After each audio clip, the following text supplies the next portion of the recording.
আইনি নির্মলে তোমাদের প্রত্যেককে অনেক অনেক শুভেচ্ছা এবং অভিনন্দন জানাই। ওয়েস্ট বেঙ্গল টেট বা সেন্ট্রাল টেট এক্সামিনেশনে চাইল্ড ডেভেলপমেন্ট এবং পেডাগজিতে 30 মার্কস আছে এবং তোমরা জানো যে এই সিডিপি পোর্শন কিন্তু যে কোনো রকমের টেট এক্সামিনেশনে অত্যন্ত গুরুত্বপূর্ণ এবং চাইল্ড ডেভেলপমেন্ট এবং পেডাগজির একদম ফাউন্ডেশন যে চ্যাপ্টার আছে, অর্থাৎ সিডিপি বুঝতে গেলে যে সম্পর্কে তোমাদেরকে ক্লিয়ার আইডিয়া রাখতে হবে সেটি হলো গ্রোথ এবং ডেভেলপমেন্ট বা বৃদ্ধি এবং বিকাশ। এই ভিডিওতে আমি গ্রোথ এবং ডেভেলপমেন্ট সম্পর্কে যেমন আলোচনা করব, তার সাথে সাথে কিছু ইম্পর্টেন্ট এমসিকিউ নিয়েও তোমাদের সাথে আলোচনা করব। গ্রোথ বা বৃদ্ধি প্রধানত জীবনের বৈশিষ্ট্য। আমরা জানি যে পৃথিবীতে যত জীব আছে সমস্ত জীবের বৃদ্ধি হয় এবং তার সঙ্গে সঙ্গে রিপ্রোডাকশন বা জনন হয়। এই দুটো জীবের অত্যন্ত গুরুত্বপূর্ণ ক্যারেক্টারিস্টিক ফিচার্স। কিন্তু এক্ষেত্রে এই সিডিপিতে আমরা জনন সম্পর্কে পড়ব না, আমরা পড়ব গ্রোথ সম্পর্কে এবং তার সঙ্গে সঙ্গে বিকাশ বা ডেভেলপমেন্টের কনসেপ্ট সম্পর্কেই আমরা দেখব।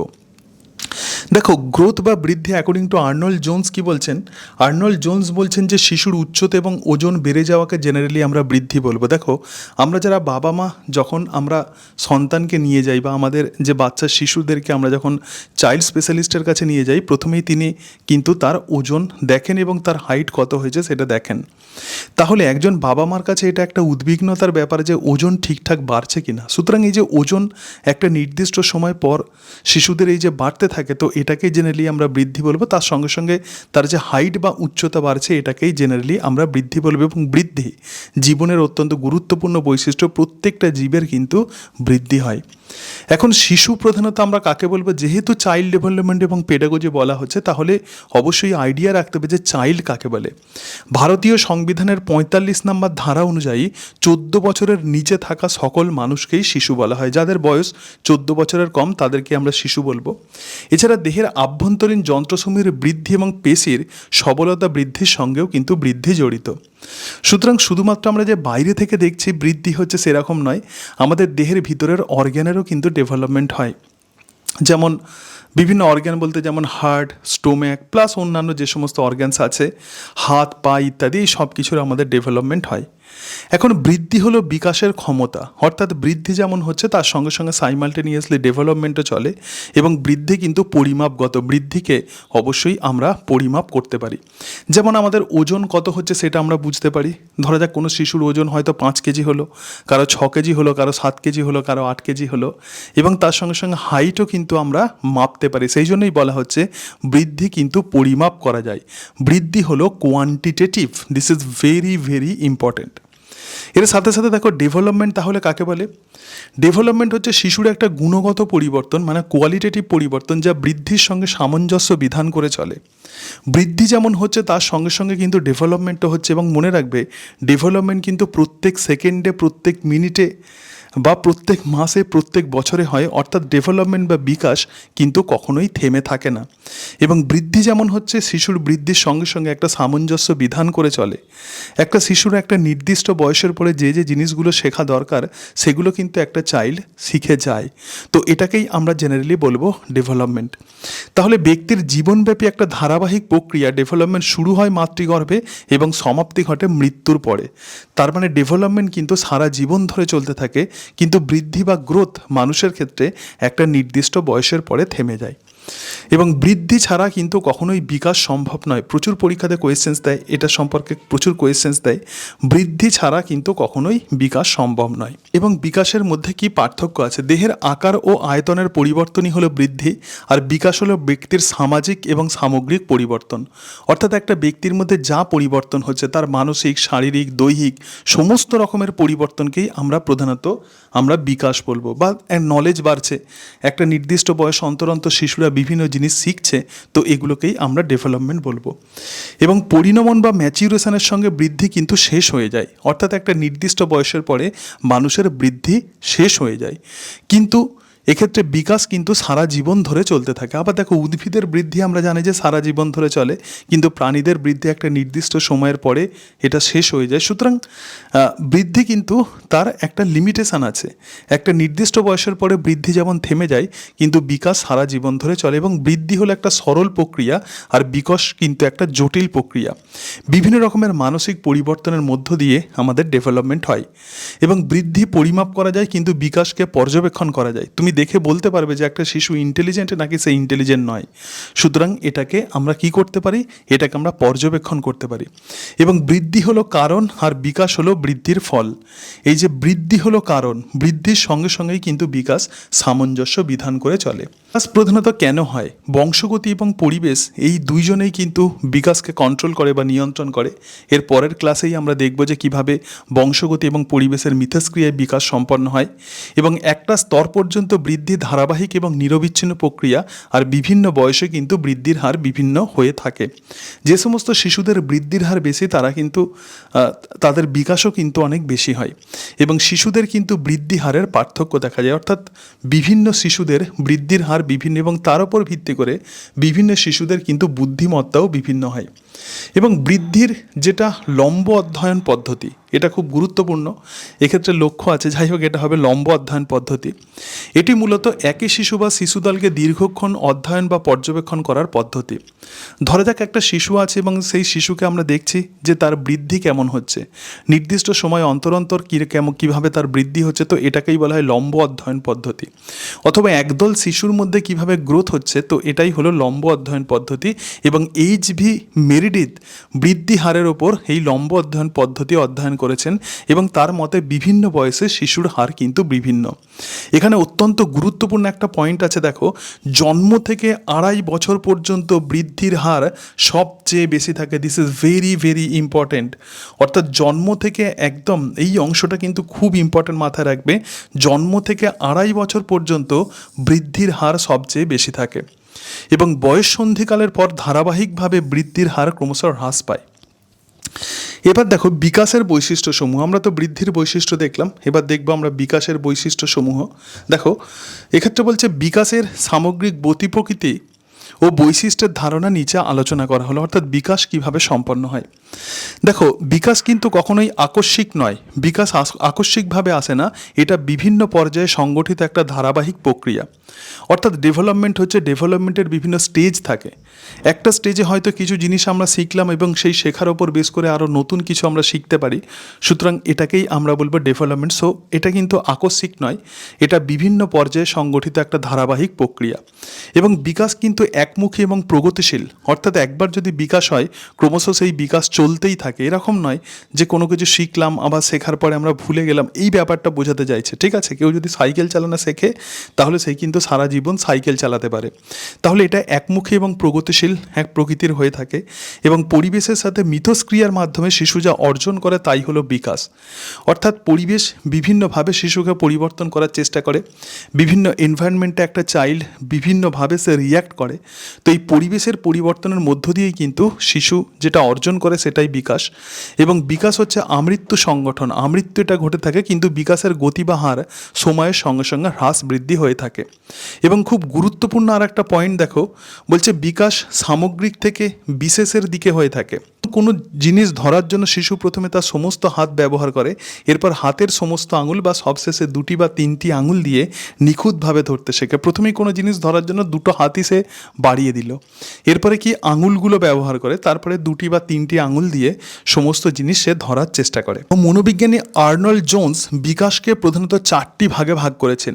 এই যে অংশটা, এই যে 4টে স্টেজ আছে, এটা কিন্তু সবসময় আমাদের কাজে লাগবে। মনে রাখবে আমরা যে পরীক্ষা দিতে চলেছি সেটা হচ্ছে টিচার এলিজিবিলিটি টেস্ট।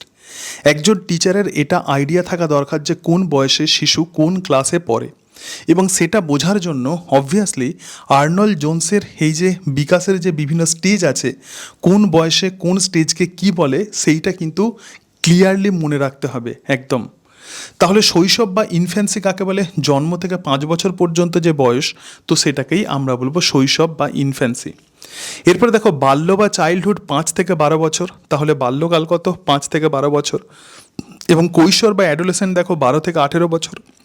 অ্যাডোলেসেন্ট পিরিয়ডে প্রধানত আমাদের যে সেক্স অর্গান থাকে তার ডেভেলপমেন্ট হয়। একটা শিশু প্রথমেই সে কিন্তু ধরা যাক 12 বছর বয়সে কোনো শিশু পড়লো এবং সে কিন্তু প্রথমেই তার সমস্ত যে জননাঙ্গ বা তার হঠাৎ করে পরিবর্তন সে দেখে না। সুতরাং এই অ্যাডোলেসেন্ট পিরিয়ডে ধীরে ধীরে তাদের যে রিপ্রোডাক্টিভ অর্গান যৌন গ্রন্থি তার ডেভেলপমেন্ট শুরু হয় এবং এটা চলতে থাকে, চলতে চলতে একসময় সেটা ম্যাচিওর হয়, 18 বছর বয়সে সেটা ম্যাচিওর হয় এবং তখন এই শিশু অ্যাডাল্ট হয়ে যায়।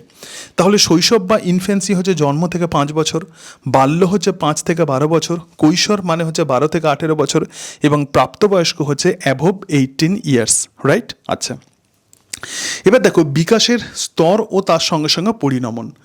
দেখো পিকুনাস এর বিকাশ বিভাজন, পিকুনাস বিকাশের স্তরকে মোট 10টি ভাগে ভাগ করেছেন।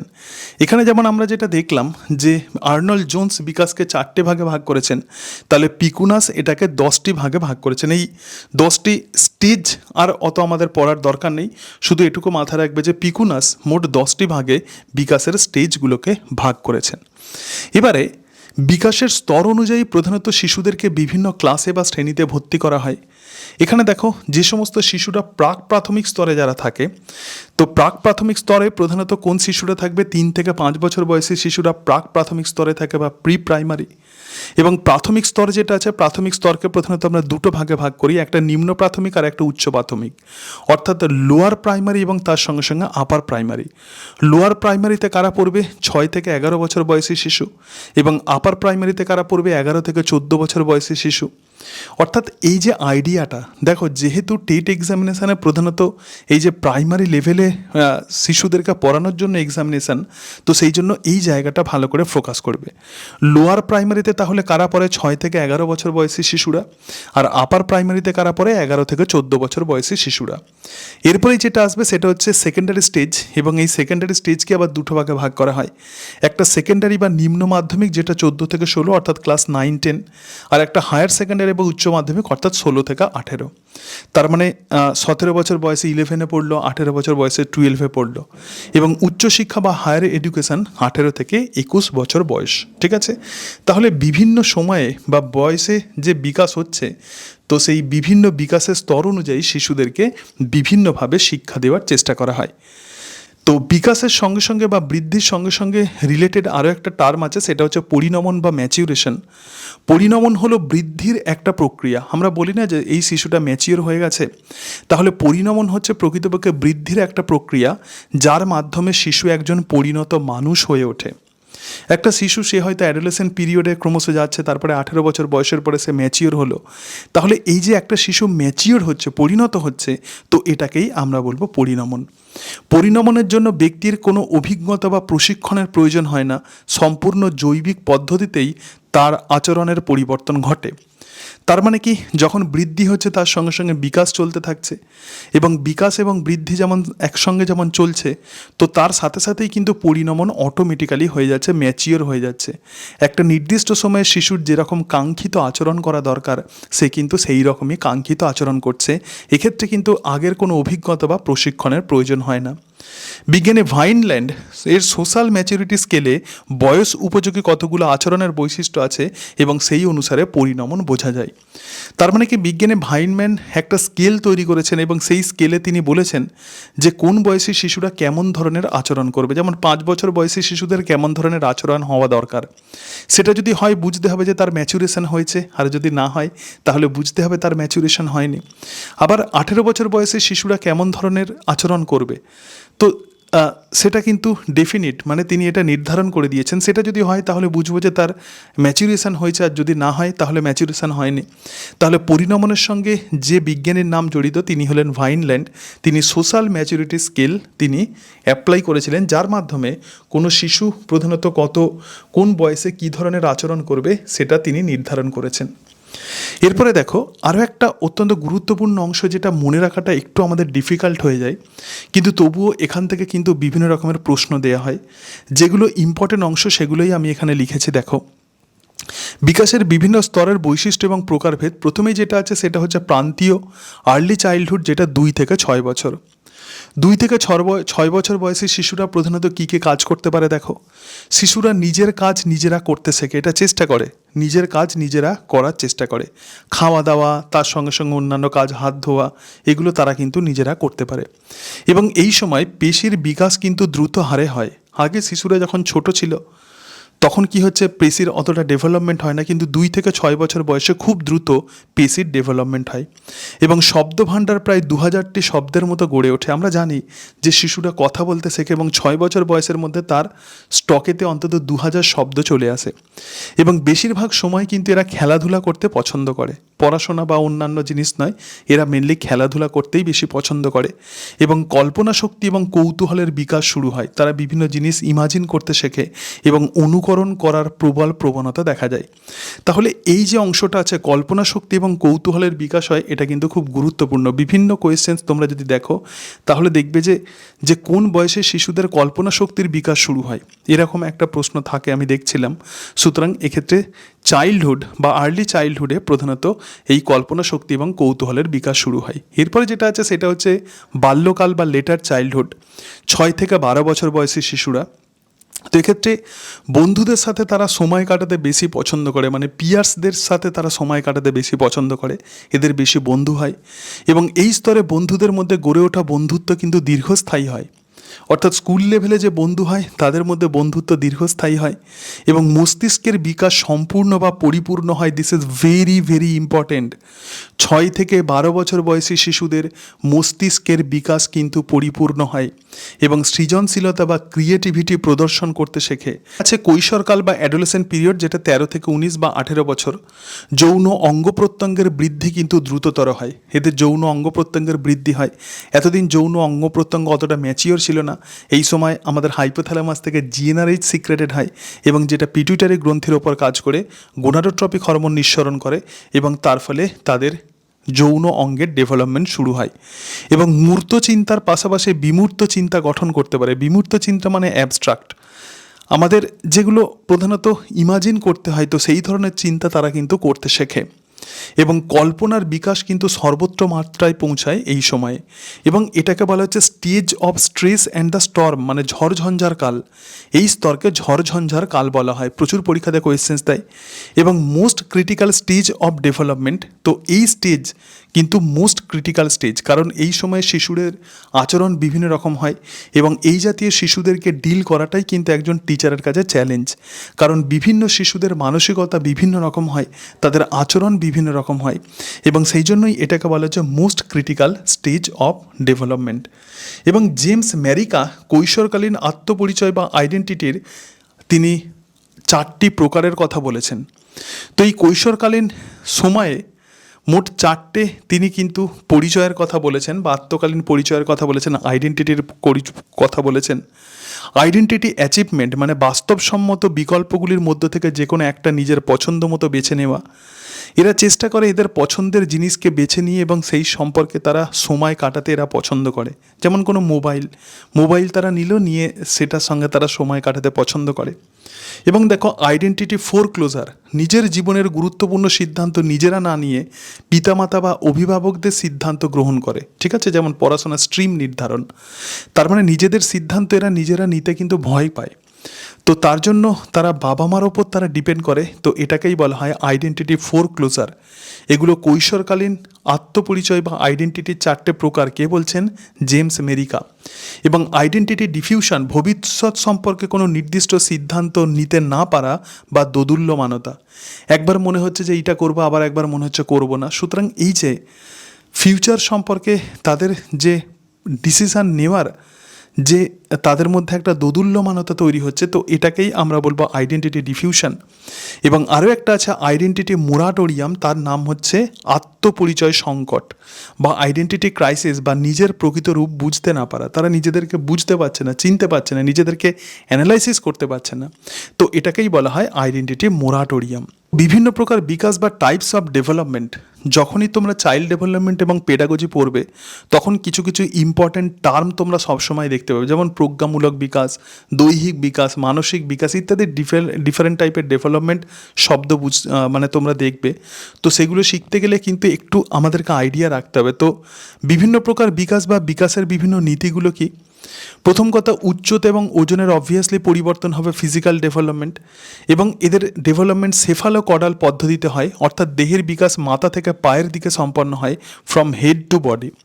দেখবে একটা শিশু সে যখন তার যখন ডেভেলপমেন্ট হচ্ছে প্রথমে কি হয়, তার ঘাড় প্রথমে নড়তে থাকে, তারপরে ঘাড়টা একসময় শক্ত হয় এবং তারপরে সে কিন্তু হাঁটতে শেখে।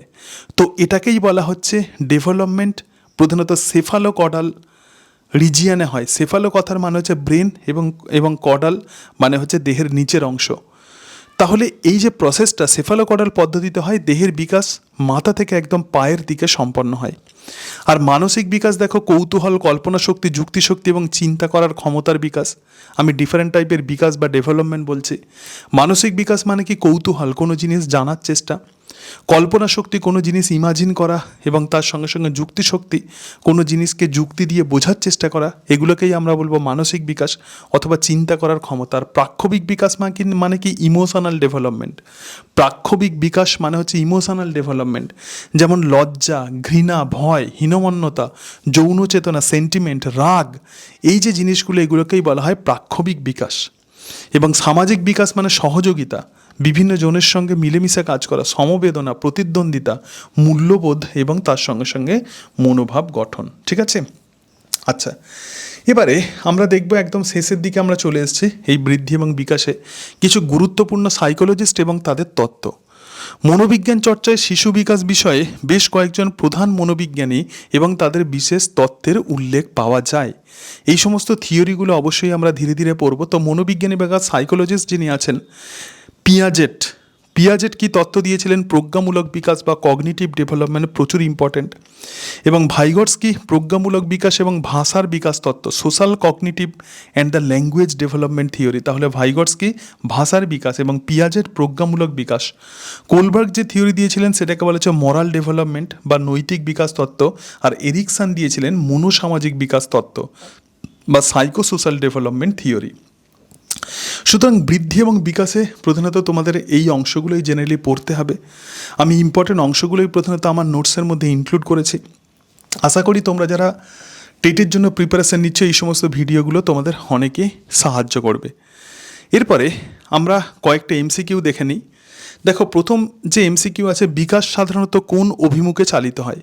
বিকাশ প্রধানত কোন দিকে হয়? এখানে অপশান এ বলছে পা থেকে মাথার দিকে, অপশান বি বলছে মাথা থেকে পায়ের দিকে, অপশান সি হচ্ছে কেন্দ্র থেকে পরিধির দিকে, আর অপশান ডি কোনোটাই নয়। তো মাথা থেকে পায়ের দিকে মানে সেফালোকডাল। অবভিয়াসলি এক্ষেত্রে যে আনসার হবে সেটা হচ্ছে মাথা থেকে পায়ের দিকে, যাকে আমরা বলবো সেফালোকডাল। কোয়েশ্চেন্স নাম্বার 2 দেখে নাও, নিচের কোনটি বৃদ্ধির অন্যতম বৈশিষ্ট্য? বৃদ্ধির অন্যতম বৈশিষ্ট্য কোনটা? এটা গুণগত এবং আমৃত্যু চলে? অবভিয়াসলি নয়, কারণ বৃদ্ধি হচ্ছে প্রধানত গুণগত নয়, এটা হচ্ছে কোয়ান্টিটেটিভ মানে পরিমাণগত, এবং এটা কিন্তু আমৃত্যু চলে না। একটা নির্দিষ্ট বয়সের পরে আমাদের বৃদ্ধি শেষ হয়ে যায়। এটা পরিমাণগত এবং নির্দিষ্ট বয়স পর্যন্ত চলে। যে বয়স পর্যন্ত চলে তখন সে ম্যাচিওর হয়ে যায় এবং এর জন্য শুধুমাত্র পরিবেশ দায়ী। তো বৃদ্ধির জন্য শুধু পরিবেশ নয়, বংশগতিও কিন্তু দায়ী।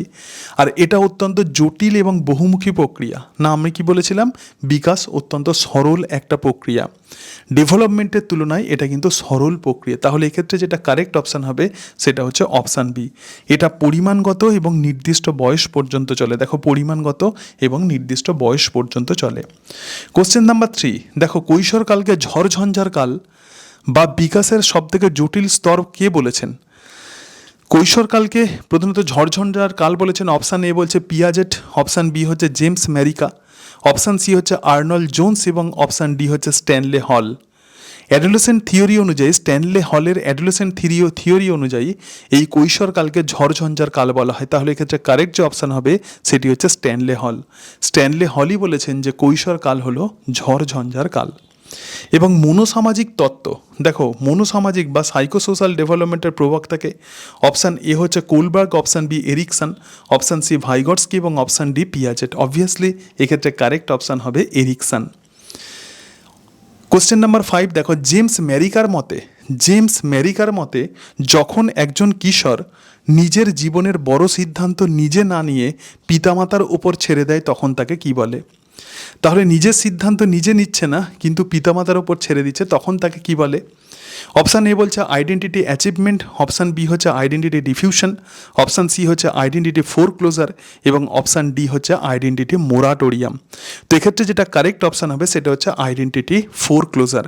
আমি জেমস ম্যারিকার এই অংশটা আমি বলেছি। অ্যাপারেন্টলি এই জায়গাটা তোমাদের মনে হতে পারে যে ওটা কাজে লাগবে না, কিন্তু এমসিকিউতে এখান থেকেও দিতে পারে। তাহলে আশা করি গ্রোথ এবং ডেভেলপমেন্ট অংশ তোমাদের ক্লিয়ারলি তৈরি হয়ে গেল, এবং এরপরে যদি কোনো এক্সট্রা জিনিস পড়ো সেগুলো আর মনে থাকবে না। যেটা মনে রাখতেই হবে তো সেগুলোই প্রধানত আমি আমার নোটসের মধ্যে ইনক্লুড করেছি। এর পরের দিন আমরা আলোচনা করব বিকাশের সঙ্গে বংশগতির সম্পর্ক। সকলে ভালো থেকো, আজকে তাহলে এই পর্যন্তই। Thank you and that's it.